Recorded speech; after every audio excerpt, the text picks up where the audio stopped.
सर्वदेवैकवन्द्यः परमगुरुरभीष्टावाप्तिदः सज्जनानां निखिलगुणगणार्णो नित्यनिर्मुक्तदोषः सरसिजनयनोऽसौ श्रीपतिर्मानदो नः अशेषवाग्जाड्यमलापहन्त्री नवं नवं स्पष्टसुवाक्प्रदायिनी ममेघजिह्वाग्रसुरङ्गनर्तकी भवप्रसन्ना वदने च मे श्रीः व्याप्तिर्यस्य निजे निजेन महसा पक्षे सपक्षे स्थितिः व्यावृत्तिश्च विपक्षतोऽथ विषये शक्तिर्न वै बाधिते नैवास्ति प्रतिपक्षयुक्तिरतुलं शुद्धं प्रमाणं समे भूयात् तत्त्वविनिर्णयाय भगवान् आनन्दतीर्थो मुनिः पणिते करवाण्यम्ब चरणो हृदि सर्वदा मद्वाक्यसरणिर्भूयात् श्रीमदाचार्यभावगा नमोऽस्तु तात्विका देवाः विष्णुभक्तिपरायणाः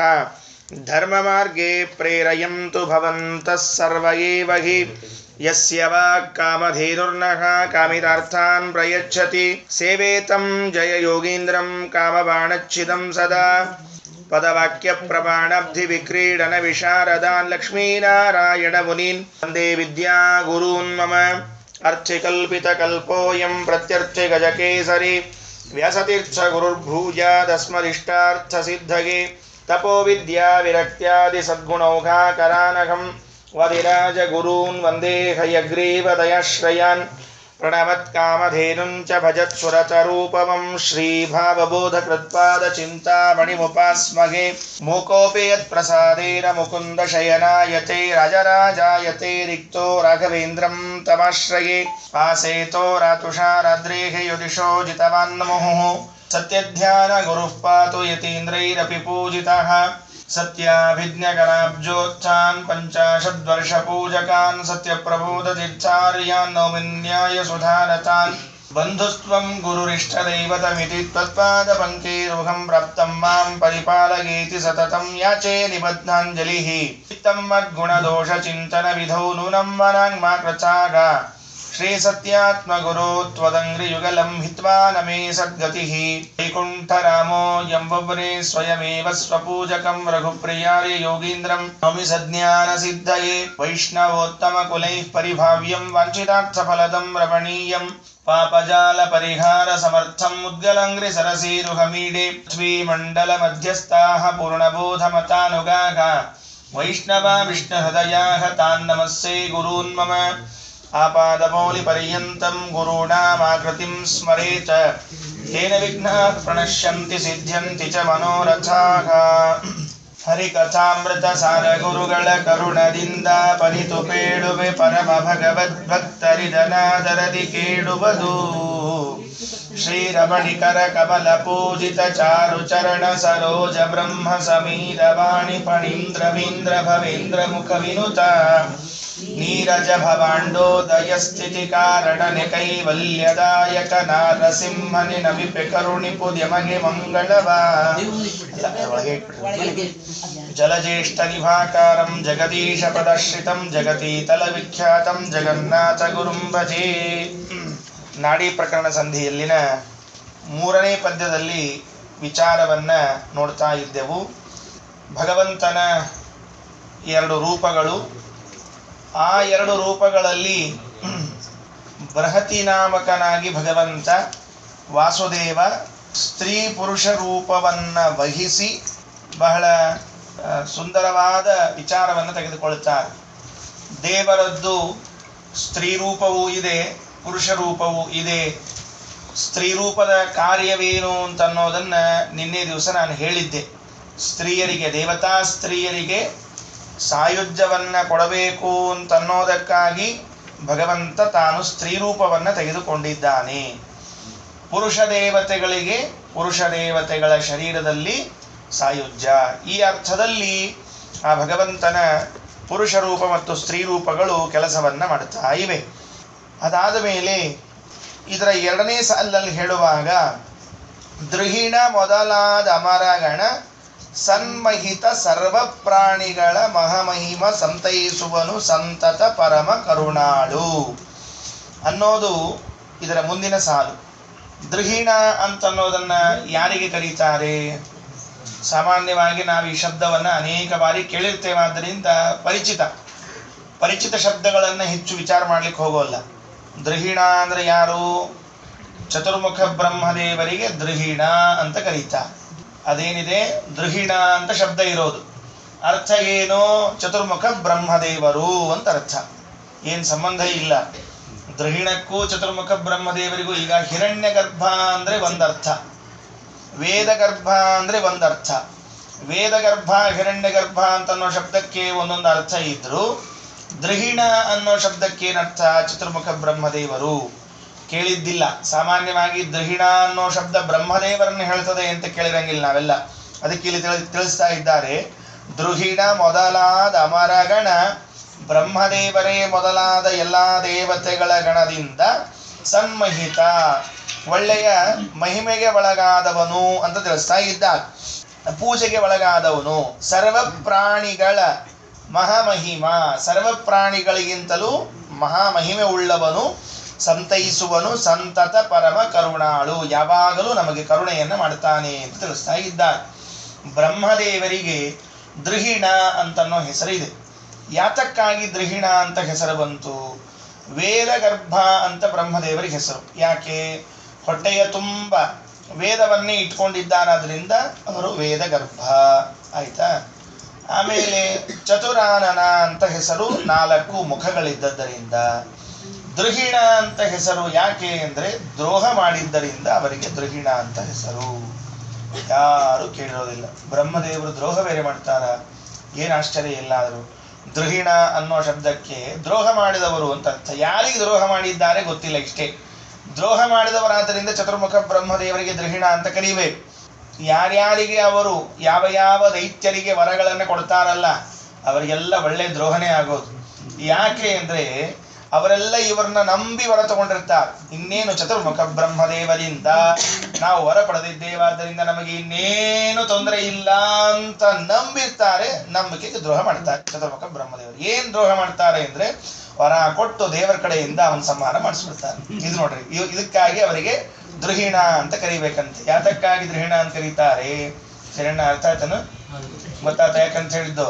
ದೃಹಿಣ ಅಂತ ಅನ್ನೋ ಶಬ್ದ ಎಲ್ಲಾರ್ಗು ಎಚ್ಚರಿಸ್ಬೇಕು ಅನ್ನೋದಕ್ಕೆ ಗೊತ್ತಿರ್ಬೇಕು. ಅವ್ರೊಬ್ಬರ ಹೆಸರು ಹೇಳಿದ್ರೆ ಉಳಿದವರೆಲ್ಲ ಎಚ್ಚರ ಆಗ್ತಾರೆ. ಹೆಸರು ಬರ್ತದೆ ಇಲ್ಲ. ದೃಹಿಣ ಅನ್ನೋ ಶಬ್ದಕ್ಕೆ ಅರ್ಥ ಏನ್ ಮಾಡೋದು? ದೃಘತಿ ಅಂದ್ರೆ ದ್ರೋಹ ಮಾಡುತ್ತಾರೆ. ಅಸುರೇಭ್ಯ, ಅಸುರರಿಗೆ ಬ್ರಹ್ಮದೇವರು ಒಂದರ್ಥದಲ್ಲಿ ವರ ಕೊಟ್ಟಿದ್ದೇನೆ ಅಂತ ತೋರಿಸ್ತಾರೆ. ವಾಸ್ತವಿಕವಾಗಿ ಅದು ಮೋಸ ಆಗಿರ್ತದೆ. ಯಾಕೆ ಅಂದ್ರೆ ತಾವು ಕೊಟ್ಟ ಯಾವ ವರವೂ ಕೂಡ ಶಾಶ್ವತ ಅಲ್ಲ, ಭಗವಂತನಿಂದ ಅವರಿಗೆ ಸುಳ್ಳಾಗಿ ಬಿಡ್ತಕ್ಕಂತಹದ್ದಾಗಿದೆ. ಆದ್ದರಿಂದ ಅವರನ್ನು ದೃಹಿಣ ಅಂತ ಕರೀತಾ ಇದ್ದಾರೆ. ಇದು 3 ಪದ್ಯಗಳಲ್ಲಿ ಹೇಳಿ 4ನೇ ಪದ್ಯದ ವಿಚಾರವನ್ನು ತೆಗೆದುಕೊಳ್ತಾರೆ. 4ರಲ್ಲಿ ಏನಿದೆ ಅಂದ್ರೆ, ಒಂದು ಕೆಲಸ ಮಾಡಪ್ಪ ಅಂದ್ರು. ಏನು? ನಿಮ್ಮ ಮನೆಯಾಗ ನಿತ್ಯ ಬ್ರಾಹ್ಮಣರ ಕರೆದು ಊಟಕ್ಕೆ ಹಾಕ್ತೀಯಾ ಅಂತ ಕೇಳಿದ್ರು. ಹಾಗಲ್ಲ ಬಿಡ್ರಿ ಸ್ವಾಮಿ, ನಮಗೆ ಯಾರು ಕರೆದು ಊಟಕ್ಕೆ ಹಾಕೋ ಕಾರ್ಯಕ್ರಮ ಅಂತೂ ಇಲ್ಲೇ ಇಲ್ಲ. ಏನೋ ಸುಮ್ಮನೆ ಯಾವಾಗ ಅಧಿಕ ಮಾಸ ಬಂತಂದ್ರೆ ಒಂದು ದಿವಸಕ್ಕೆ 33 ದಂಪತಿ ಹಾಕಿ ಅವತ್ತೇ ಎಲ್ಲ ಹಾಕಿದ ಒಂದು ಸಂತೋಷ ಪಡ್ತೀವಿ. ನಿತ್ಯ ಆಗೋದಿಲ್ಲ. ಹಾಗಾದರೆ ನಿತ್ಯದಲ್ಲೂ ದಂಪತಿಗಳ ಭೋಜನ ಮಾಡಿಸಿದ ಪುಣ್ಯ ಬರಬೇಕು ಅಂತಿದ್ದರೆ ಒಂದು ಸಣ್ಣ ಕೆಲಸ ಮಾಡ್ಬಿಟ್ಟು ಇಷ್ಟು ಮಾಡಿದ್ರೆ ಸಾಕು. ಏನ್ ಮಾಡಿದ್ರೆ ಸಾಕು ಅಂದ್ರೆ 100 ವರ್ಷಕ್ಕೆ ದಿವಸ 36,000 ಬಹಬು ನಾಡಿ ಶರೀರದೊಳಗಿನಿತಿಗಬು ಎಂದರಿತು ಒಂದು ದಿವಸದಲ್ಲಿ ಸೂರಿಗಳ ಸತ್ಕರಿಸಿದವ ಪ್ರತಿವಾಸರದಲ್ಲಿ ದಂಪತಿಗಳರ್ಚನಿತ ರಚಿಸಿದವ ಸತ್ಯ ಸಂಶಯವಿಲ್ಲವೆಂದೆಂದು. 100 ವರ್ಷಕ್ಕೆ ದಿವಸ ಎಷ್ಟಾಗತ್ತೆ ಅಂತ ಒಂದು ಲೆಕ್ಕ. ಮತ್ತೆ 36,000 ಆಗ್ತಾವ ಅಂತ ಗೊತ್ತದೆ. ಯಾಕಂದ್ರೆ ಬಹಳ ಸಲ ಕೇಳಿ ಹಿಂಗಾಗಿ ಕೇಳಿದ್ದಿದ್ರೆ ಬರ್ಲಿಕ್ಕೆ ಹೋಗಿಲ್ರಿ. ಅವು ಕೇಳಿ ಅಭ್ಯಾಸ ಆಗಿರ್ತಾವಲ್ಲ, ಹಿಂಗಾಗಿ ಬರೆಯಂಗಿಲ್ಲ. 360 ನಮ್ಮ ಪ್ರಕಾರ, 365 ಅಂದ್ರೆ ಅದು ನಮ್ಮ ಪ್ರಕಾರನೇ, ಅದು ಸೌರಮಾನ. ನಾವು ಚಾಂದ್ರಮಾನ ಲೆಕ್ಕ ಹೇಳ್ತಿರ್ತೀವಿ ಯಾವಾಗಲೂ. ಚಾಂದ್ರಮಾನದ ಪ್ರಕಾರ 360 ದಿವಸಗಳು ಒಂದು ವರ್ಷಕ್ಕೆ. 360 ಗುಣಿಸು 100 ಅಂದರೆ 36,000 ಆಯಿತು. 36,000 ಆದವು ಅಂದಮೇಲೆ ನಾಡಿ ಶರೀರದೊಳಗೆ ಇನಿತಿಹವು. ನಮ್ಮ ಶರೀರದಲ್ಲಿ ನಾಡಿಗಳು ಎಷ್ಟವ? ಅಷ್ಟೇ ಅವ. ಅಂದ ಮೇಲೆ ಒಂದು ನಾಡಿ ಅಂದ್ರೆ ಒಂದು ದಿವಸ ಅಂತ ಆಯ್ತು. ಅದರಲ್ಲಿ ಮತ್ತೆ 2 ಭಾಗ. ಏನ್ 2 ಭಾಗ? ಅದೇ ನಾಡಿಯೊಳಗನೆ ಹಗಲು ರಾತ್ರಿ ಮಾಡ್ಬೇಕು. ಹಗಲು ರಾತ್ರಿ ಮಾಡಿದಾಗ 72,000 ನಾಡಿ ಆದವು. ಹಗಲು ನಾಡಿಗಳು ಒಂದು, ರಾತ್ರಿ ನಾಡಿಗಳು ಒಂದು. ಒಂದೇ ನಾಡಿಯಲ್ಲಿ ಎಡಭಾಗ ಇರ್ತದೆ. ದಿತಿದೇವಿಯ ಗರ್ಭದಲ್ಲಿ ಒಂದೇ ಗರ್ಭ ಇದ್ದದ್ದು. ಆ ಒಂದು ಗರ್ಭವನ್ನೇ ಸೀಳಿ ಸೀಳಿ ಸೀಳಿ ಸೀಳಿ ಎಷ್ಟು ಮಾಡಿದ್ರು? 7 ಗರ್ಭಗಳನ್ನ ಮಾಡಿದ 49. 7 ಮೊದಲು, ಆಮೇಲೆ ಒಂದೊಂದು ಗರ್ಭ ಮಾಡಿ 49 ಆಯ್ತು. ಅವ 49 ಇದ್ದಿದ್ದಿಲ್ಲ, ಒಂದೇ ಗರ್ಭ ಇತ್ತು. ಒಡೆದಾಗ 2 ಆಯ್ತು, ಅದನ್ನು ಒಡೆದಾಗ ಮತ್ತೆ 4 ಆಯ್ತು. ಹೀಗೆ ಒಂದೇ ನಾಡಿ, ಆ ನಾಡಿಯೊಳಗೆ ಅಥವಾ ಆ ನಾಡಿಯಲ್ಲಿ 2 ಸೇರ್ಕೊಂಡಿರ್ತಕ್ಕಂಥದ್ದು. ಹಗಲು ರಾತ್ರಿಗಳು ಅಂತ ಕೂಡಿದ ನಾಡಿ ಇದ್ದದರಿಂದಾಗಿ ಬಿಡಿಸಿದಾಗ ಹಗಲು ನಾಡಿ ಒಂದು, ರಾತ್ರಿ ನಾಡಿ ಒಂದು ಅಂತ 72,000 ನಾಡಿಗಳಾದವು. ಇಷ್ಟು ನಾಡಿಗಳು ಶರೀರದಲ್ಲಿ ಇವೆ ಎಂದು ಅರಿತು ಒಂದು ದಿವಸದಲ್ಲಿ. ಇಷ್ಟು ತಿಳ್ಕೊಂಡ್ರೆ ಸಾಕಂತ. ಇಷ್ಟು ತಿಳ್ಕೊಂಡ್ರೆ ಸಾಕ? ನಮ್ಗೆ ಗೊತ್ತದ, ಅದ ಇಷ್ಟು ತಿಳ್ಕೊಂಡೀವಿ. ನೀವು ತಿಳ್ಕೊಂಡ್ರೆ ಸಾಲವಲ್ಲ, ತಿಳ್ಕೊಂಡವರನ್ನ ಕರೆದು ಪೂಜೆ ಮಾಡಬೇಕು ಅಂತ ಹೇಳ್ಬೇಕಾಗ್ಯದ. ನಾವು ತಿಳ್ಕೊಂಡ್ವಿ, ಪ್ರವಚನ ಕೂತೀವಿ, ಹೇಳಿದ್ರು ಮುಗಿದೋದ್ ಕೆಲಸ. ಅದಲ್ಲ, ತಿಳ್ಕೊಳ್ಳೋದಲ್ಲ. ಈ 36,000 ನಾಡಿಗಳು ಅಂದ್ರೆ ನಮ್ಮ ದೇಹದಲ್ಲಿ ಇರುವಂತಹ ಬಲಭಾಗದ 36,000 ನಾಡಿಗಳು, ಎಡಭಾಗದಲ್ಲಿ ಇದ್ದ 36,000 ನಾಡಿಗಳು. ಇದರಲ್ಲಿ ಸ್ತ್ರೀ ರೂಪ, ಪುರುಷ ರೂಪ ಇವೆರಡನ್ನೂ ಸೇರಿಸಿಕೊಂಡು ಏನಾಯಿತು ಅಂತ ಲೆಕ್ಕ ಹೇಳ್ತಾ ಹೋದ್ರೆ, ಒಂದು ನಾಡಿ ಜೋಡಿಯನ್ನು ತೆಗೆದುಕೊಂಡ್ರೆ ಒಂದು ದಂಪತ್ತಾಯಿತು. ಒಂದು ನಾಡಿ ಜೋಡಿ ಆದ್ರೆ ಏನಾಯ್ತು? ಒಂದು ದಂಪತ್ತಾಯ್ತು. ಯಾಕಂದ್ರೆ ಬಲಭಾಗದಲ್ಲಿ ಪುರುಷರು, ಎಡಭಾಗದಲ್ಲಿ ಸ್ತ್ರೀಯರು ಇದ್ದದ್ರಿಂದ ಒಂದು ಬಲಭಾಗದ ನಾಡಿ ಒಂದು ಎಡಭಾಗದ ನಾಡಿಯನ್ನು ತೆಗಿತಾ ಹೋಗಿಬಿಟ್ರೆ ಒಂದು ದಂಪತ್ತಾಗ್ತಾ ಹೋಯ್ತು. ನಾಡಿಗಳ ಸಂಖ್ಯೆ ಎಷ್ಟಿದೆ ಅಂದ್ರೆ 36,000. 36,000ಕ್ಕೆ ಏನಾಯಿತು? ದಿವಸಕ್ಕೆ ಒಂದೊಂದು ದಂಪತ್ತು ಅಂದ್ರೆ 36,000ಕ್ಕೆ ಸರಿಯಾಗಿ ದಿವಸ ಒಂದು ದಂಪತ್ತನ್ನ ಭೋಜನಕ್ಕೆ ಹಾಕಿದ ಪುಣ್ಯ ಇದೆ. ಯಾವಾಗ ಅಂದ್ರೆ ಇದನ್ನ ಅನುಸಂಧಾನ ಮಾಡುವಂತಹ ಒಬ್ಬ ಜ್ಞಾನಿಯನ್ನ ಮನೆಗೆ ಕರೆದು ಸತ್ಕಾರವನ್ನ ಮಾಡಿದರೆ, ಷೋಡಶೋಪಚಾರ ಪೂಜೆ, ಅವನಿಗೆ ಪಾದ್ಯ ಅರ್ಘ್ಯ ಚಮನ ಕೊಟ್ಟು ಊಟಕ್ಕೆ ಹಾಕಿ ಅವನಿಗೆ ಸತ್ಕಾರ ಮಾಡಿದರೆ ಆಗೇನಾಯಿತು ಅಂದ್ರೆ ಪ್ರತಿನಿತ್ಯದಲ್ಲೂ ಕೂಡ ಒಬ್ಬ ದಂಪತಿಗಳಿಗೆ ಭೋಜನ ಮಾಡಿಸಿದ ಪುಣ್ಯ ಇದೆ ಅಂತ ಹೇಳ್ತಾ ಇದ್ದಾರೆ. ಬರೀ ನಾಡಿ ತಿಳಿದ್ರೆ ಉಪಯೋಗ ಇಲ್ಲ. ನಾಡಿ ಒಳಗಿರುವಂತಹ ತತ್ಪ್ರೇರಕನಾದ ಭಗವದ್ ರೂಪಗಳನ್ನು ತಿಳಿದ್ರೆ ಪುಣ್ಯ ಇದೆ. ಶ್ಲೋಕ ಪದ್ಯದಲ್ಲಿರುವಾಗ ಹೆಂಗದ? ನಾಡಿ ತಿಳಿದ್ರೆ ಸಾಕು ಅಂತ ಹೇಳ್ದಂಗದ. ನಾಡಿ ತಿಳಿದ್ರೆ ಏನ್ ಕೆಲಸ ಆಗಲ್ಲ. ನಾಡಿಯೊಳಗಿರುವ ಭಗವದ್ ರೂಪಗಳ ತಿಳಿದ್ರೆ ಉಪಯೋಗ ಬೀಳ್ತದೆ. ಅದನ್ನ ಹೇಳ್ತಾ ಇದ್ದಾರೆ. 100 ವರ್ಷಕ್ಕೆ ದಿವಸ 36,000 ಬಗವು ನಾಡಿ ಶರೀರದೊಳಗಿನಿತಿಗವು ಎಂದರಿತು ಒಂದು ದಿವಸದಲ್ಲಿ. ಸೂರಿಗಳ ಸತ್ಕರಿಸಿದವ ಪ್ರತಿವಾರದಲ್ಲಿ ದಂಪತಿಗಳರ್ಚನೆ ತಾರಚಿಸಿದವ ಸತ್ಯ ಸಂಶಯವಿಲ್ಲವೆಂದೆಂದು. ವಾಸ್ತವಿಕವಾಗಿ ಇದು ಎಲ್ಲಿ ಬಂದಿದೆ ವಿಚಾರ? ಇದು ಹೇಳ್ಬಿಟ್ರು ಜಗನ್ನಾಥದಾಸರು. ನಾವು ಸಂತೋಷದಿಂದ ಕೇಳ್ಬಿಟ್ಟಿವಿ, ಓ ಬಹಳ ಸಂತೋಷ, ಅಂತೂ ಇಷ್ಟ ಆಯಿತು ಅಂತ. ನೋಡ್ರಿ, ಈಗೇನದ ಅಂದ್ರೆ ಊಟಕ್ಕೆ ಬರೋರು ಇರ್ತಾರಲ್ಲ ಆಚಾರ, ಪಾಪ ಅವರಿಗೆ ಅನುಸಂಧಾನ ಇರ್ಬೇಕಾಗ್ತದೆ. ನಮ್ಮಲ್ಲಿ ಊಟಕ್ಕೆ ಹೇಳ್ಬಿಟ್ಟಿರ್ತೀವಿ, ಬಂದ್ಬಿಟ್ಟಿರ್ತಾರೆ, ಊಟ ಹೊಡೆದು ಹೋಗ್ಬಿಟ್ಟಿರ್ತಾರೆ. ಆದರೆ ಅವರಿಗೆ ಅನುಸಂಧಾನವನ್ನು ಮಾಡ್ತಾರೋ ಇಲ್ಲೋ ಗೊತ್ತಿರೋದಿಲ್ಲ. ಅದಕ್ಕೆ ನಾವೇನು ಮಾಡಬೇಕು? ಒಂದು ಕೆಲಸ ಮಾಡಬೇಕು, ಸರಳ. ಅವ್ರು ಬಂದು ಹೊತ್ನೊಳಗೆ ನಾಡಿ ಪ್ರಕರಣ ಸಂಧಿ ನಾವೇ ಪಾರಾಯಣ ಮಾಡಿಬಿಟ್ವಿ ಅಂತ ಅವ್ರ ಮುಂದೆ ಅವ್ರಿಗೆ ಕಿವ್ಯಾಗ ಬಿತ್ತು ಅಂದರೆ ಒಂದು ಅನುಸಂಧಾನ ಬಂದರೂ ಬರಬಹುದು. ಬರದೇ ಇದ್ರೆ ಇಲ್ಲ, ಆ ವಿಷಯ ಬೇರೆ. ನಾಡಿ ಪ್ರಕರಣ ಸಂಧಿಯನ್ನು ನಾವೇ ಪಾರಾಯಣ ಮಾಡಿಬಿಟ್ವಿ ಅಂದರೆ ಅವರ ಮುಂದೆ ಆಗ ಅದು ಎಲ್ಲ ವಿಷಯಗಳು ಅವರ ಕಿವಿಯಲ್ಲಿ ಹೋಗಿ ಅವರ ಅನುಸಂಧಾನವನ್ನು ಮಾಡಿಕೊಂಡ್ರಾಗತ್ತೆ. ವಸ್ತುಸ್ಥಿತಿ ಇದಕ್ಕೆ ಮೂಲ ಯಾವುದು ಅಂದರೆ ಶ್ರೀಮದ್ ಆಚಾರ್ಯರ ಐತರೇಯ ಉಪನಿಷತ್ತಿನ ಭಾಷ್ಯ.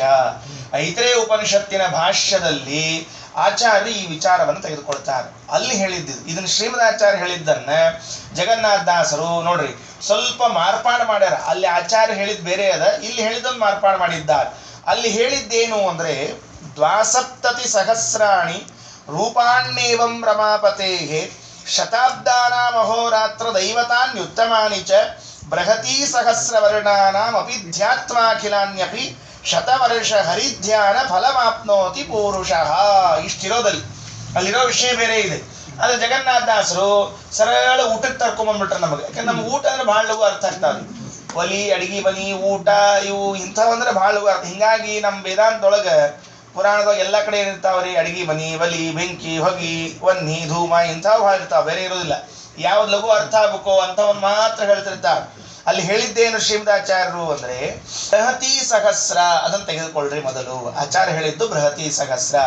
ಬೃಹತಿ ಸಹಸ್ರ ಬೇಡ, ಬೃಹತಿ ಅಂದ್ರೆ ಏನು ಅಂತ ಮೊದಲು ತಗೊಳ್ಳೋಣ. ಬೃಹತಿ ತೆಗೆದುಕೊಂಡು ಬೃಹತಿ ಸಹಸ್ರಕ್ಕೆ ಹೋಗಿ ಆಮೇಲೆ ಆ ವಿಚಾರವನ್ನು ತಿಳ್ಕೊಳ್ಳೋಣ. ಬೃಹತಿ ಅಂದ್ರೆ 36 ಅಕ್ಷರಗಳುಳ್ಳಂತಹ ಒಂದು ಶ್ಲೋಕ, ಒಂದು ಮಂತ್ರ. ಇದನ್ನ ಬೃಹತಿ ಅಂತ ಕರೀತಾರೆ. ಒಂದು ಶ್ಲೋಕದಲ್ಲಿ 32 ಅಕ್ಷರಗಳಿದ್ರೆ ಅದಕ್ಕೆ ಅನುಷ್ಟುಪ್ ಅಂತ ಕರಿಬೇಕು. 36 ಅಕ್ಷರಗಳಿದ್ರೆ ಅದಕ್ಕೆ ಬೃಹತಿ ಎಂದು ಕರೆಯಬೇಕು. ಈ 36 ಅಕ್ಷರಗಳಿರುವಂತಹ 1000 ಮಂತ್ರಗಳ ಗುಂಪನ್ನ ಬೃಹತಿ ಸಹಸ್ರ ಎಂದು ಕರೀತಾರೆ. 36 ಅಕ್ಷರಗಳು ಒಂದು ಮಂತ್ರಕ್ಕೆ. ಒಂದು ಮಂತ್ರಕ್ಕೆ 36 ಗುಣಿಸು 1000 ಮಂತ್ರಗಳಾದ್ರೆ ಎಷ್ಟಾಯಿತು? 36,000 ಅಕ್ಷರಗಳಾದವು. ಅಂದರೆ ಇಲ್ಲಿ ಮತ್ತೇನಾಗಬೇಕು? 36,000ಕ್ಕೆ ಈಗ ಎಷ್ಟಾಗಬೇಕು? 72,000 ಆಗ್ಬೇಕು. ಇರೋ 36,000 72,000 ಎಲ್ಲಿಂದ ಆಗಬೇಕು ಅಂತ ಕೇಳಿದ್ರೆ ಅಕ್ಷರದಲ್ಲಿ 2 ಭಾಗ, ವ್ಯಂಜನ ಸ್ವರ. ವ್ಯಂಜನ ಸ್ವರ ಅಕ್ಷರ ಅಂದಾಗ ಕೂಡಿದ್ದಿರ್ತದೆ, ಸ್ವರ ಮತ್ತು ವ್ಯಂಜನ ಕೂಡಿದ್ದಿರ್ತದ್ರಿಂದ 36,000 ಅಕ್ಷರಗಳು ಅಂದ್ರೆ 72,000 ಅಕ್ಷರಗಳಾದವು, ವ್ಯಂಜನ ಮತ್ತು ಸ್ವರಗಳಾಗಿ. ಈ 72,000 ಅಕ್ಷರಗಳಿಗೂ ನಮ್ಮ ದೇಹದಲ್ಲಿರುವಂತಹ 72,000 ನಾಡಿಗಳಿಗೂ ಸಂಬಂಧ ಇದೆ. ಒಂದು ಸಂಬಂಧ ಹೇಳಿದ್ರು ಆಚಾರ್ಯ. ಅದು ಹೇಳಿದ್ರು, 72 ಸಹಸ್ರಾಣಿ ಬೃಹತಿ ಸಹಸ್ರ ವರ್ಣಾನಾಂ. ಬೃಹತಿ ಮಂತ್ರದಲ್ಲಿ ಹೇಳಿರುವಂತಹ ವರ್ಣಗಳು ಎಷ್ಟು ವರ್ಣಗಳವು? 72,000 ವರ್ಣಗಳು. ಎಲ್ಲಿ ಇರೋ ಎಷ್ಟು ಅಕ್ಷರವಾವು? 36,000. 36,000 ವರ್ಣಗಳಿದ್ರೆ ಅದರಲ್ಲಿ 2 ಭಾಗ ಮಾಡಬೇಕು. ಯಾವುದು? ಸ್ವರ ವರ್ಣಗಳು, ವ್ಯಂಜನ ವರ್ಣಗಳು. ಸ್ವರ ವ್ಯಂಜನಾತ್ಮಕವಾದ 2 ವರ್ಣಗಳನ್ನು ತೆಗೆದುಕೊಂಡಾಗ 72,000 ಆಗ್ತದೆ. ಆ 72,000 ನಾಡಿಗಳಿಗೂ ಅಕ್ಷರಗಳಿಗೂ ನಮ್ಮ ದೇಹದಲ್ಲಿರುವಂತಹ 72,000 ನಾಡಿಗಳಿಗೂ ಒಂದು ಸಂಬಂಧ ಆಯ್ತಾ. ಇನ್ನ ಎರಡನೇ ಸಂಬಂಧ, 72,000 ಹಗಲು ರಾತ್ರಿಗಳಿಗೂ ನಮ್ಮ ನಾಡಿಗೂ ಮತ್ತೊಂದು ಸಂಬಂಧ. 2 ಸಂಬಂಧ ಆಯ್ತು. ಈಗ ನೆನ್ಪಿಟ್ಕೊಳ್ರಿ, ಒಂದು ವರ್ಣಕ್ಕೂ ದೇಹದಲ್ಲಿರುವ ನಾಡಿಗೂ, ಹಗಲು ರಾತ್ರಿಗಳಿಗೂ ದೇಹದಲ್ಲಿರತಕ್ಕಂತಹ ನಾಡಿಗಳಿಗೂ. ಮೂರನೇದ್ದೇನು? ಆ ಹಗಲು ರಾತ್ರಿಗಳ ಅಭಿಮಾನಿ ದೇವತೆಗಳಿಗೂ ಈ ನಾಡಿಗಳಿಗೂ ಸಂಬಂಧ. ಯಾಕಂದ್ರೆ ಈಗ ಅಷ್ಟೇ ಬರೇ ಹಗಲು ರಾತ್ರಿಗಳಿಗಷ್ಟೇ ಸಂಬಂಧ ಹೇಳಿದ್ದೆವು. ಮೂರನೇ ಸಂಬಂಧ ಯಾವುದು? ಹಗಲು ರಾತ್ರಿಗಳ ದೇವತೆಗಳಿಗೂ ಈ ದೇಹದಲ್ಲಿರುವಂತಹ ನಾಡಿಗಳಿಗೂ ಸಂಬಂಧ. ನಾಲ್ಕನೇ ಸಂಬಂಧ ಏನು ಅಂತ ಕೇಳಿದ್ರೆ, ಆ 72,000 ವರ್ಣಗಳಿಗೆ 72,000 ಭಗವದ್ ರೂಪಗಳು. ಆ 72,000 ಭಗವದ್ ರೂಪಗಳಿಗೂ ಈ ದೇಹದಲ್ಲಿರುವಂತಹ 72,000 ನಾಡಿಗಳಿಗೂ ಸಂಬಂಧ. ಜೊತೆಗೆ ಈ ದೇಹದಲ್ಲಿ ಇರ್ತಕ್ಕಂತಹ ಬಲಭಾಗದ 36,000 ಪುರುಷ ರೂಪಗಳು, ಎಡಭಾಗದಲ್ಲಿದ್ದ ಸ್ತ್ರೀ ರೂಪಗಳಿಗೂ ಸಂಬಂಧ. ಇದನ್ನೆಲ್ಲವನ್ನ ಚಿಂತನೆ ಮಾಡಬೇಕಂತೆ. ಇಷ್ಟು ಚಿಂತನೆ ಮಾಡ್ತಾ ಇರಬೇಕು. ಹೀಗೆ ಯಾರು ಚಿಂತನೆ ಮಾಡ್ತಾರಲ್ಲ ಅಂಥ ಜ್ಞಾನಿ ಏನಾದರೂ ಮನೆಗೆ ಬಂದರೆ ಅವನಿಗೆ ನೀವು ಭೋಜನಕ್ಕೆ ಹಾಕಿದರೆ ಆಗ ಏನ್ ಕರೀತಾರೆ ಅಂದ್ರೆ, ಪ್ರತಿ ದಿವಸದಲ್ಲಿ ದಂಪತಿಗಳ ಭೋಜನ ಹಾಕಿದ ಫಲ ಇದೆ ಅಂತ ಕರೀತಾರೆ. ಇಷ್ಟು ಅನುಸಂಧಾನ ಬರಬೇಕಂತೆ. ಆಚಾರ್ಯದಲ್ಲಿ ಹೇಳ್ತಾರೆ, 72 ಸಹಸ್ರಾಣಿ ರೂಪಾಣ್ಯೇವಂ ರಮಾಪತೇಹೇ ಶತಾಬ್ದಾನಾಂ ಅಹೋರಾತ್ರ ದೈವತಾನ್ಯುತ್ತಮಾನಿ ಚ ಬೃಹತಿ ಸಹಸ್ರವರ್ಣಾನಾಂ ಅಪಿಧ್ಯಾತ್ವಾಖಿಲಾನ್ಯಪಿ ಶತವರ್ಷ ಹರಿಧ್ಯಾನ ಫಲಮಾಪ್ನೋತಿ ಪೂರುಷಃ. ಇದು ಈ ವಿಷಯವನ್ನ ಜಗನ್ನಾಥದಾಸರು ಏನ್ ಮಾಡಿಬಿಟ್ರು? ಸರಳ 100 ವರ್ಷಕ್ಕೆ ದಿವಸ 36,000 ಅಹವು ನಾಡಿ ಶರೀರದೊಳಗೆ ನಿತಿಹವು ಎಂದರಿತು ಒಂದು ದಿವಸದಲ್ಲಿ ಸೂರಿಗಳ ಸತ್ಕರಿಸಿದವ ಪ್ರತಿವಾರದಲ್ಲಿ ದಂಪತಿಗಳ ಅರ್ಚನೆ ರಚಿಸಿದವ ಸತ್ಯ ಸಂಶಯವಿಲ್ಲವೆಂದೆಂದು ಅಂತ ಸರಳ ಮಾಡಿಬಿಟ್ರು. ಅಷ್ಟೆಲ್ಲ ತಲೆಗೆಡಿಸ್ಕೊಳಕ್ ಹೋಗ್ಲಿಲ್ಲ. ಅಷ್ಟೆಲ್ಲ ಹೇಳ್ಬಿಟ್ರೆ ಈಗ ಇಷ್ಟು ಬಿಡಿಸಿ ಹೇಳಿದ್ಕೊಳ್ಳೆ ಕೆಲವ್ರಿಗೆ ಏನು ಅನಿಸ್ತು? ಹಿಂಗದನ ಇಲ್ಲ ಪಾಪ ಆಚಾರ್ಯ ಬಹಳ ಸಂತೋಷ, ಒಂದು ಆಚಾರ್ಯ ಮೇಲೆ ಉಪಕಾರ ಆಗೋ ಹೋಗಿ ಸಂತೋಷ ಅಂತ ಕೈ ಬಿಟ್ಬಿಟ್ರೆ ಏನ್ ಮಾಡ್ಬೇಕು? ಎಲ್ಲರೂ ಅದು ಉಪಯೋಗ ಬೀಳೋದಿಲ್ಲ. ಅಂದ್ರೆ ಇಷ್ಟು ಅನುಸಂಧಾನವನ್ನು ಮಾಡೋದು ಕಷ್ಟ. ಇದ್ರ ಮುಂದೆ ಹೇಳೋರಿದ್ದಾರೆ. ಇನ್ನೂ ಏನಿದ್ದಾರೆ ಅಂದ್ರೆ, ಆ ಬಲಭಾಗದ ನಾಡಿಗಳಿಗೂ ದಕ್ಷಿಣಾಯನಕ್ಕೂ ಎಡಭಾಗದ ನಾಡಿಗಳಿಗೂ ಉತ್ತರಾಯಣಕ್ಕೂ ಸಂಬಂಧ. ಈ ಬಲಭಾಗದ ದಕ್ಷಿಣಾಯಣದ ನಾಡಿಗಳಿಗೆ ಇರುವಂತಹದ್ದು ಒಂದು ಲಿಂಕು ಯಾವುದಕ್ಕೆ ಇದ್ರೆ, ಸೂರ್ಯನ ದಕ್ಷಿಣಾಯಣದ ಕಿರಣಗಳಿಗೂ ನಮ್ಮ ಬಲಭಾಗದಲ್ಲಿ ಇದ್ದ ನಾಡಿಗಳಿಗೂ ಸಂಬಂಧ. ಸೂರ್ಯನ ಉತ್ತರಾಯಣದಲ್ಲಿರುವಂತಹ ಕಿರಣಗಳಿಗೂ ನಮ್ಮ ಎಡಭಾಗದಲ್ಲಿರುವಂತಹ ನಾಡಿಗಳಿಗೂ ಸಂಬಂಧ. ಇದೊಂದು ಮತ್ತು ಒಂದು ಹೊಸ ವಿಚಾರದ ಮುಂದಿಂದು ಅದೆಲ್ಲ ಬರ್ತಾವ. ಮತ್ತೆ ಮುಂದೆ ಹೇಳೋಣಂತೆ. ಇಲ್ಲಿ ಮುಂದೆ ಹೋದ್ಮೇಲೆ ಬರ್ತಾವು. ಈಗ ಹೇಳಿಟ್ಟಿರ್ಬೇಕು ಹಿಂಗ್ ಬರ್ತಾವ ಅಂದ್ರೆ ಸ್ಪೀಡ್ ಬೇಕಾದ್ರೆ ಮೊದಲು ಬರ್ತದೆ ಅಂತ ಗೊತ್ತಾದ್ಕೊಳ್ಳಿ ನಾವು ಸ್ವಲ್ಪ ಸಕಾಶ ಹೋಗ್ತಿರ್ತೀವಲ್ಲ, ಹಾಗೆ ಮುಂದೆ ಬರೋದಿದೆ ಅಂತ ಹೇಳಿದಾಗ ಸ್ವಲ್ಪ ಸಮಾಧಾನ ಆಗ್ತಿರ್ತದೆ.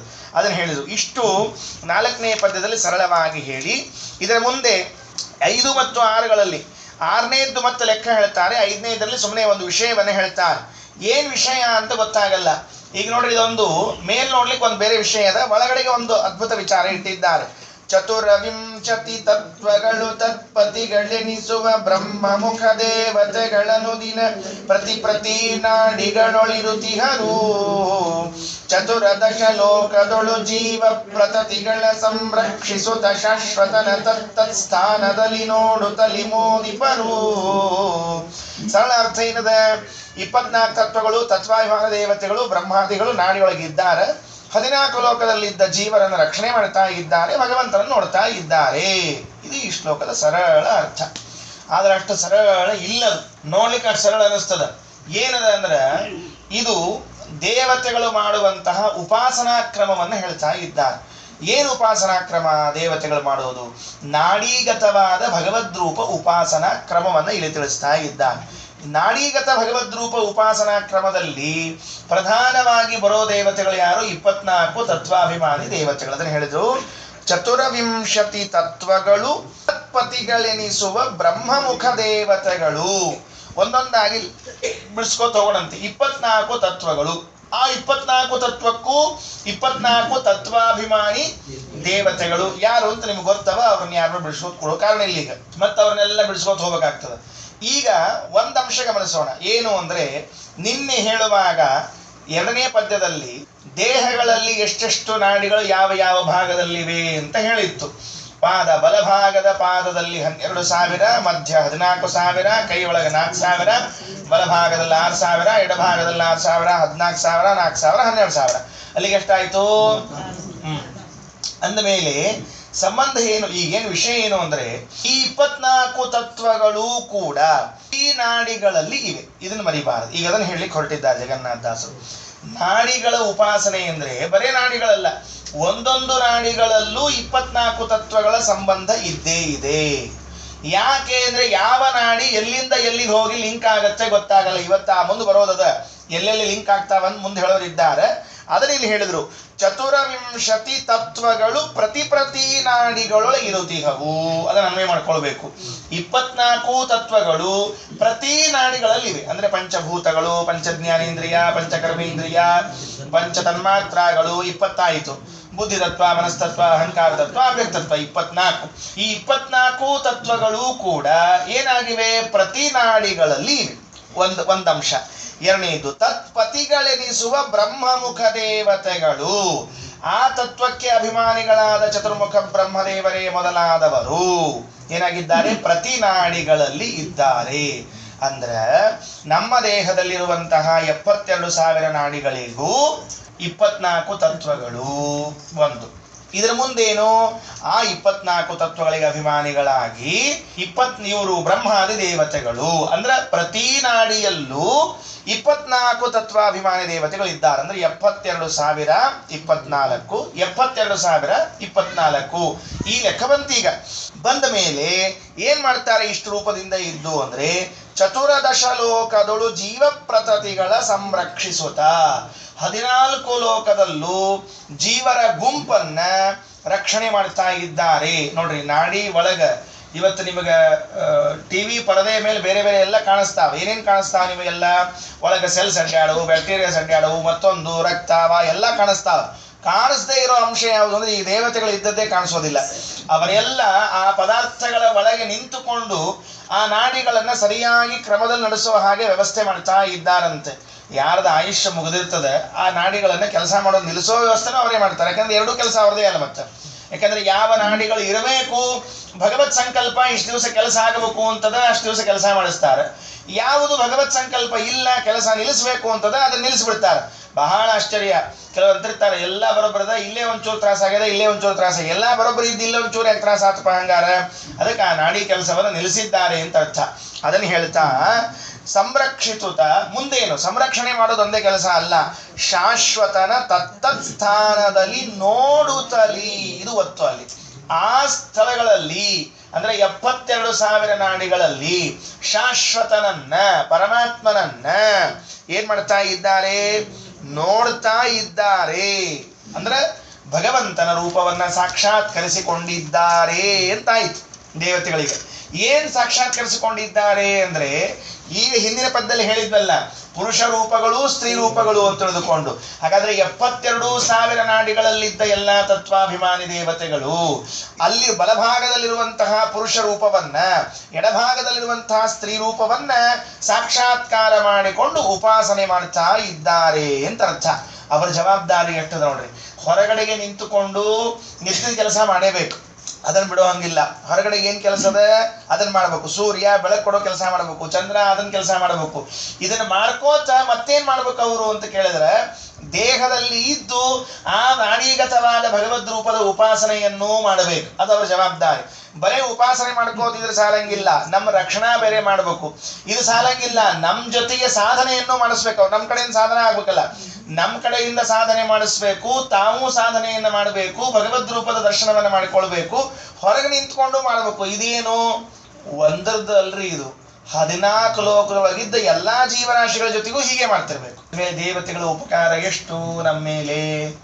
ನಾವು ಮನೆಯೊಳಗೆ ಕೆಲಸ ಮಾಡಿ ಹೊರಗೆ ನೌಕರಿ ಮಾಡಿ ಬಂದ್ರೆ ಎರಡೆರಡು ಕಡೆ ಮಾಡ್ಬೇಕ್ರಿ, ಹೆಂಗ ಆಗ್ತದ ನಮಗ ಅಂತ ನಾವು ಕೇಳ್ತಿರ್ತೀವಿ ಅಲ್ವಾ.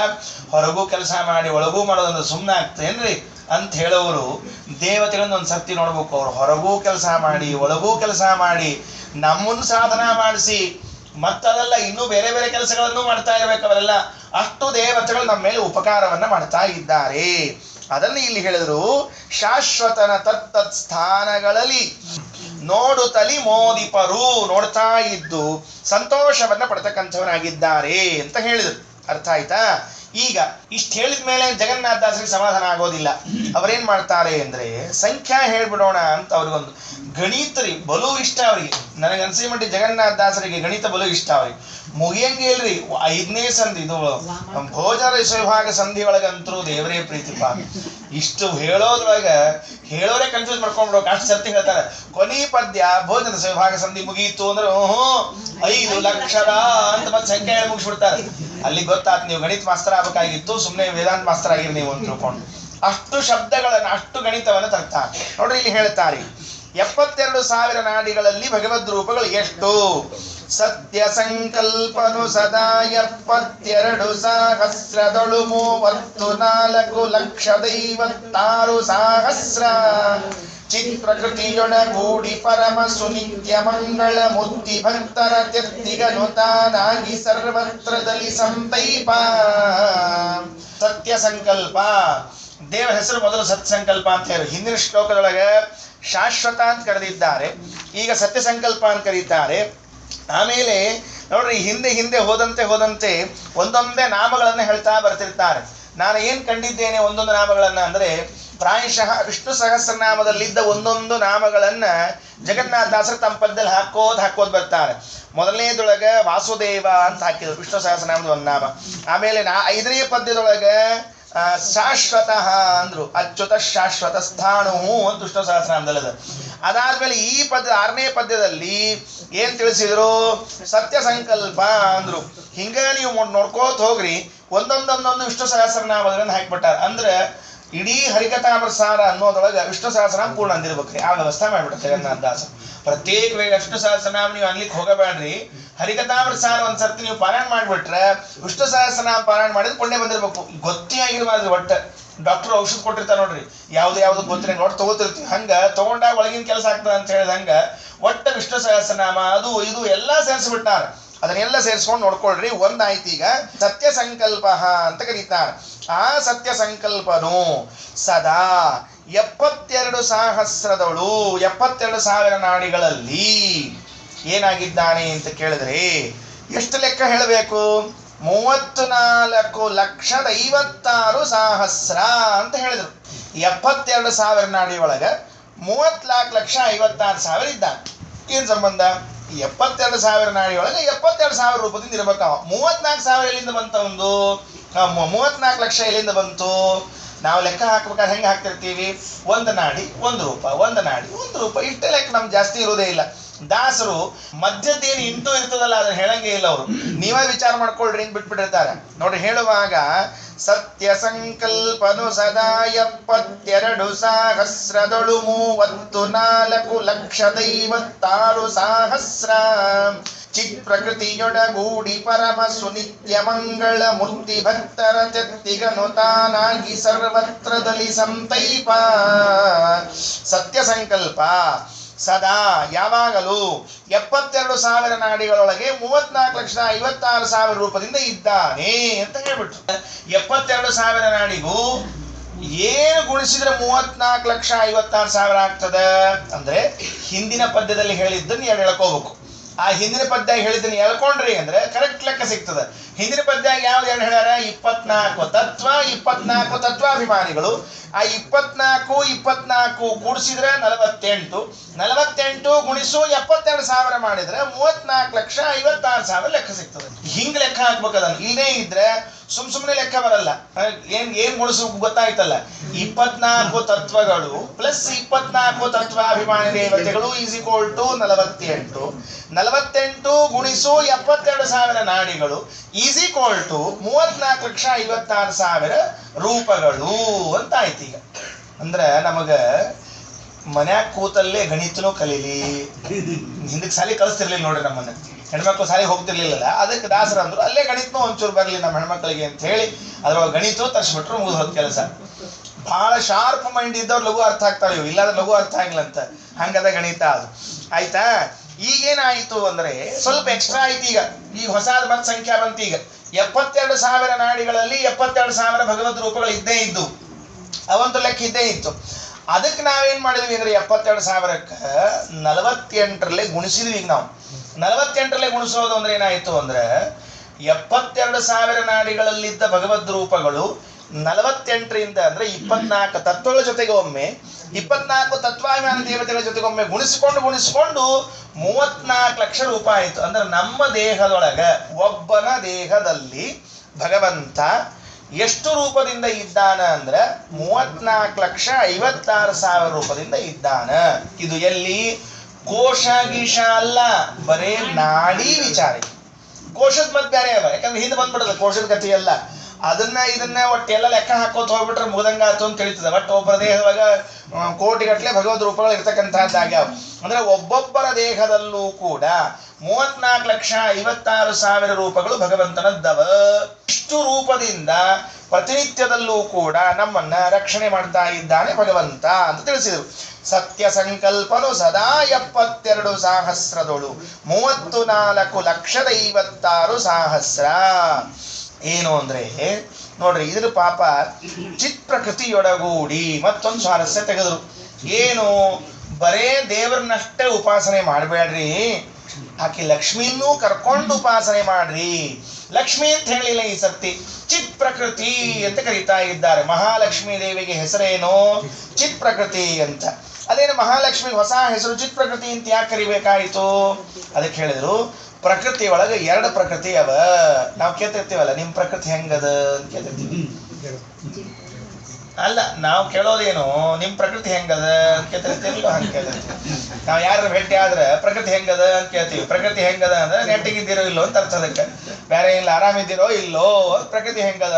ಪ್ರಕೃತಿಯಲ್ಲಿ 2 ಪ್ರಕೃತಿಗಳು, ಚಿತ್ ಪ್ರಕೃತಿ, ಅಚಿತ್ ಪ್ರಕೃತಿ ಅಂತ 2 ಪ್ರಕೃತಿ. ಅಚಿತ್ ಪ್ರಕೃತಿಯನ್ನ ಜಡವೆಂದು, ಚಿತ್ ಪ್ರಕೃತಿಯನ್ನ ಅದಕ್ಕೆ ಅಭಿಮಾನಿನಿಯಾದ ಮಹಾಲಕ್ಷ್ಮೀ ದೇವಿಯನ್ನು ಕರೀತಾ ಇದ್ದಾರೆ. ಆ ಮಹಾಲಕ್ಷ್ಮೀ ದೇವಿಯಿಂದ ಕೂಡಿ ಅಂತ ಮತ್ತೆ ಸೇರಿಸ್ಕೋಬೇಕೀಗ. ಎಷ್ಟು ಕೂಡ್ಕೋಬೇಕೀಗ ಇವು? ಮತ್ತಿದಕ್ಕೆ 34,56,000ಕ್ಕೆ 34,56,000 ಸೇರಿಸ್ಬೇಕು. ಯಾಕಂದ್ರೆ ಅಷ್ಟು ಭಗವದ್ ರೂಪವ, ಅಷ್ಟು ಭಗವದ್ ರೂಪಕ್ಕೆ ಅಷ್ಟು ಲಕ್ಷ್ಮೀ ರೂಪವನ್ನು ಸೇರಿಸ್ಬೇಕು. ಅದಕ್ಕೆ ಕೆಲವ್ರು ಏನ್ ಮಾಡ್ಬಿಡ್ತಾರೆ, ಗದ್ಲಕ್ಕೆ ಹೋಗೋದು ಬೇಡ ಅಂತ ತಿಳ್ಕೊಂಡು ಹೇಳಿ ಅವು 36,000, ಈಕಿವು 36,000, 76,000 ಆಗ್ಬಿಟ್ಟು ಅದಕ್ಕೆ ಇಷ್ಟು ಕೂಡಿಸಿ ಒಟ್ಟು ಎಲ್ಲ ಮಾಡಿ 36 ಹಿಂಗೆ ಮಾಡ್ಬೋಣ ಅಂತ ಹಿಂಗೆ ಲೆಕ್ಕ ಹಾಕ್ತಾರೆ. ಅಂದ್ರೆ ಗೊತ್ತಾಗ್ತಲ್ಲ ಹೆಂಗಂತ ಹೇಳಿ. ಈಗ 36,000 ಸ್ತ್ರೀ ರೂಪ, 36,000 ಪುರುಷ ರೂಪ ಅವ.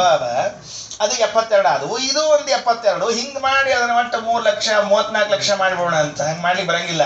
ಇಷ್ಟು ಹೇಳಿದ ಮೇಲೆ ಜಗನ್ನಾಥ ದಾಸರು ಏನಂದ್ರೆ ಅಂದ್ರೆ ಚಿತ್ ಪ್ರಕೃತಿಯೊಳಗೂಡಿ ಪ್ರತ್ಯೇಕ ಹೇಳ್ಯಾರ.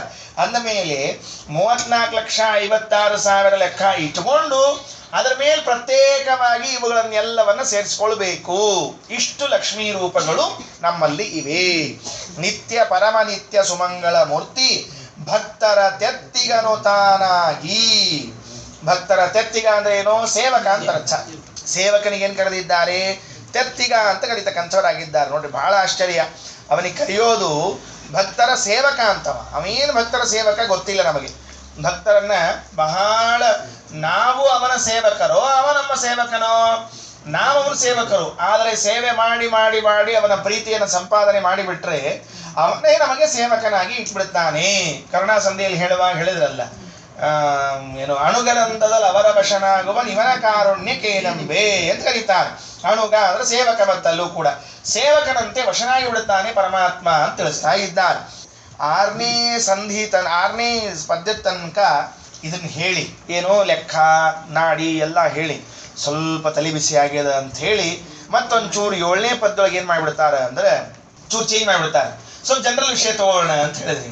ಯಾಕಂದ್ರೆ ಭಾಳ ಲೆಕ್ಕ, ಭಾಳ ನಾಡಿ, ಭಾಳ ಇದು ಹೋದ್ಕೊಳ್ಳೆ ಇರ್ಲಿ ಬಿಡ್ರಪ್ಪ, ಎಷ್ಟು ಸರ್ತಿ ಹೇಳ್ತೀರಿ, ಬ್ಯಾಸರ ಬಂದು ಹೋದ್ ನಮಗೆಲ್ಲರ ಅಂದಿರ್ತೀವಿ ಅಂತ ಹೇಳಿ ಸ್ವಲ್ಪ ಚೇಂಜ್ ಮಾಡ್ತಾರೆ ಮತ್ತೆ ವಿಷಯಗಳನ್ನ.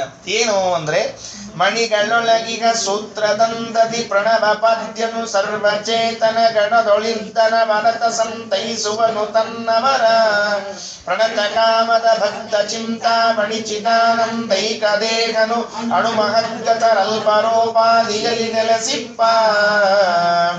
ಮಣಿಗಳೊಳಗೀಗ ಸೂತ್ರದಂದದಿ, ಇದರ್ಥ ಆಯ್ತಲ್ಲ, ಈಗ ಗೊತ್ತಾಯ್ತು. ಏನ್ ಭಾಳ ಹೇಳೋ ಕಾರಣ ಇಲ್ಲ. ಮಣಿಗಳ ಒಳಗೆ ಸೂತ್ರ, ಮಣಿಗಳ ಒಳಗೆ ಸೂತ್ರನೋ, ಸೂತ್ರದೊಳಗೆ ಮಣಿನೋ. ನಾವು ಒಟ್ಟ ಓದಿದ ಕೂಡಲೇ ಅರ್ಥ ಆತು ಗೋಣ ಹಾಕೋದಂತ ತಿಳ್ಕೊಂಡ್ಬಿಟ್ಟಿರ್ತೀವಿ ನಾವು ಯಾವಾಗಲೂ. ಅರ್ಥ ಆತ್ಬಿಡ್ರಿ ಮಣಿ ಒಳಗಿನ ಸೂತ್ರ ಅಂತ. ಮಣಿ ಒಳಗಿನ ಸೂತ್ರ ಅಲ್ಲ, ಸೂತ್ರದೊಳಗೆ ಮಣಿ ಅದು.